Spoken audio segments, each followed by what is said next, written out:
Water संस्थेने ज्यावेळेस आम्हाला मार्गदर्शन करायला सुरुवात केली 2-3 वर्षापासून, तर आमचं बऱ्यापैकी रासायनिक खत कमी होऊन आम्ही जैविक शेतीकडे वळलेलो आहे. आम्हाला टोमॅटोची बायोकिट पेस्टिसाइड भेटली होती.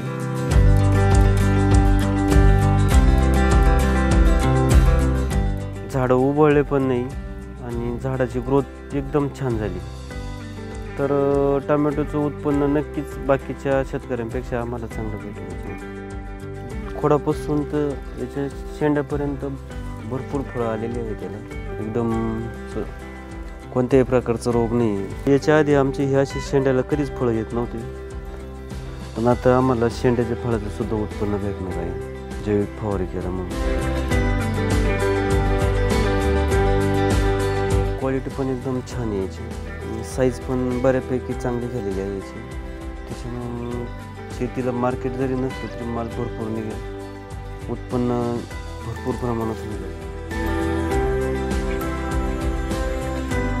जी शेती आमची इथून मागं 85% रासायनिक शेती होती, तर आता आम्ही 85% जैविक आलेलो आहे. रासायनिक फवारा मारताना सगळ्या शरीराला, आपल्या शरीराला प्लस जे खाणारे त्यांचा पण प्रॉब्लेमच वाढतो रासायनिकने.